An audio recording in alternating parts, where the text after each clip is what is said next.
और नोएडा वासियों के लिए खुशखबरी है। अब जल्द नोएडा ग्रेटर नोएडा एक्सप्रेसवे के साथ एक नया एक्सप्रेसवे बनेगा। कालिंदी कुंज से सेक्टर 94 पुश्ता रोड होते हुए यमुना एक्सप्रेसवे से वो कनेक्ट होगा। नया एक्सप्रेसवे 27 किलोमीटर लंबा बनेगा। एनएचएआई नया एक्सप्रेसवे बनाने की दिशा में आगे बढ़ा है। एनएचएआई, सिंचाई विभाग और नोएडा अथॉरिटी समेत बाकी अथॉरिटी के ऑफिसर्स की मीटिंग होगी। डॉक्टर महेश शर्मा ने वैकल्पिक एक्सप्रेसवे की मांग केंद्रीय मंत्री नितिन गडकरी के सामने रखी थी, जिस पर केंद्रीय मंत्री नितिन गडकरी ने फौरन हामी भर दी।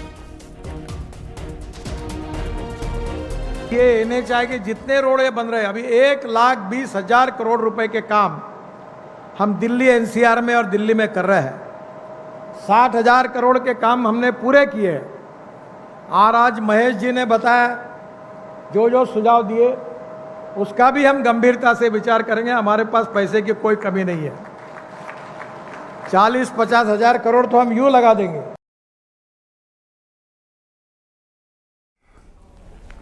केंद्रीय सड़क परिवहन और राजमार्ग मंत्री नितिन गडकरी ने Faridabad Noida international airport corridor का निरीक्षण किया और साथ ही स्वच्छता ही सेवा 2025 अभियान के तहत एक पेड़ मां के नाम 2.0 वृक्षारोपण अभियान की शुरुआत की।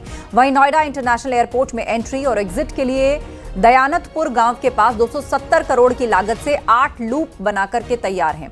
और साथ ही दिल्ली हरियाणा वल्लभगढ़ से होते हुए नोएडा इंटरनेशनल एयरपोर्ट को कनेक्ट करने वाला 31 किलोमीटर लंबा एक्सप्रेसवे भी बन रहा है, जिससे दिल्ली, नोएडा, आगरा, मथुरा, हापुड़, बुलंदशहर के लोगों को बेहतर कनेक्टिविटी मिलेगी।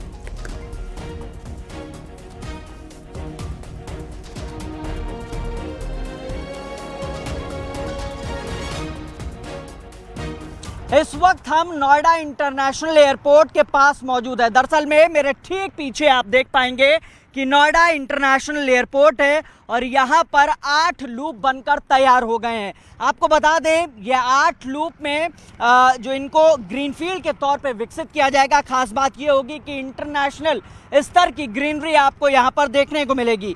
60 हेक्टेयर की जमीन का अधिग्रहण किया गया था। 8 लूप पूरी तरीके से बनकर तैयार हो गए हैं और इनका संचालन भी नोएडा इंटरनेशनल एयरपोर्ट की शुरुआत के साथ ही हो जाएगा।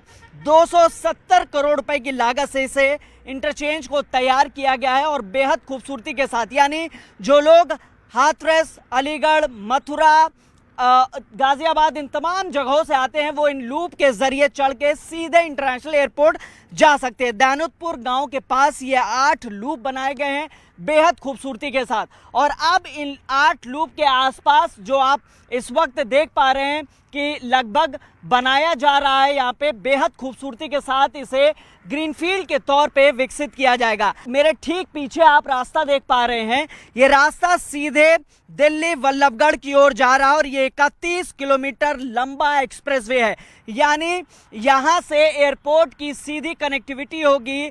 आप दिल्ली डीएनडी से सीधे मुंबई एक्सप्रेसवे को चढ़ेंगे और वहाँ से वल्लभगढ़ की ओर होते हुए सीधे एयरपोर्ट जा सकेंगे। लिहाजा ये 8 लूप का निरीक्षण किया गया और इसका भी निरीक्षण किया गया जो ये पीछे 31 किलोमीटर एक्सप्रेसवे है।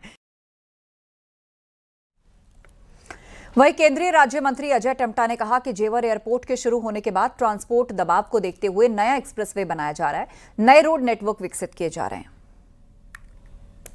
से जेवर की कनेक्टिविटी है या हमारे बुलंदशहर से है या अन्य क्षेत्रों से जो कनेक्टिविटी रोड नेटवर्क की है, ये बहुत बेहतरीन है। और आदरणीय गडकरी जी ने इस बात को कहा है कि आप जेवर एयरपोर्ट के शुभारंभ के बाद यहाँ पर हमारा ट्रांसपोर्ट बढ़ जाएगा, गाड़ियों की संख्या बढ़ेगी और इसलिए नए रोड नेटवर्क को भी हम इस पर कोई ना कोई, जब हमको कोई नए और एलिवेटेड रोड हो या नए रोड्स बनाने का संकल्प